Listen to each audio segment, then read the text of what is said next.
Welcome back guys. Ngayon magluluto tayo ng vegetables na ang recado ay garlic salt lang and chicken door. Ayan, pinapakulo ko na Nilagyan ko ng white beans. Utong sa Ilocano. Tawag ko ito yung beans na hindi walang vine. Parang nakatayo lang siya. Tapos meron tayong ito ang squash flower. Nakukuha mo lang ito sa umaga pag may tanim ka. Ito naman ang palaya leaves. Saka ito sa other side naman ay kamuti tops. Iluluto natin to, walang other ingredients, just salt and chicken nor para talagang malasahan mo yung laman ng vegetables. Okay, lagay na natin. Unahin natin tong squash flower.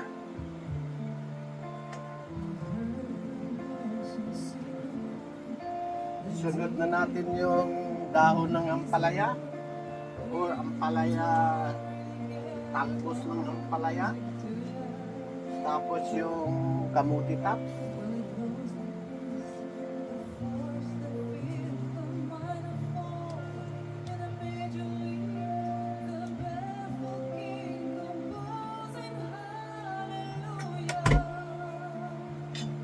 Yan, pakuluan lang natin ng mga siguro mga 3 minutes.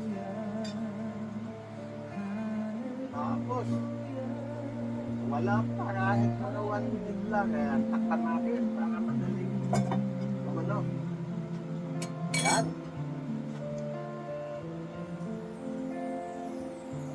Ito pala yung bangus na niluto ko kanina, yung unang recipe natin, no? Luto na. Naku, sarap. Habang pinapakulo natin itong gulay ko, meron pang few minutes, mag-sounds muna kayo. And she broke your throne, and she got your hair, and from your lips she drew hallelujah, hallelujah, hallelujah,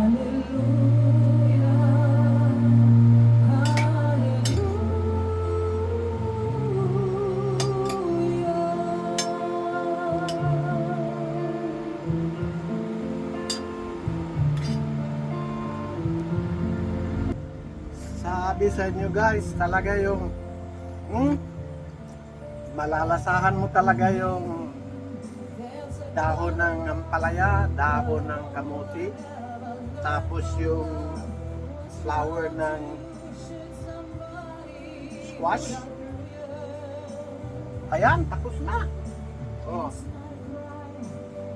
Mamaya, pumunta naman tayo sa thread recipe ko. Thank you for watching.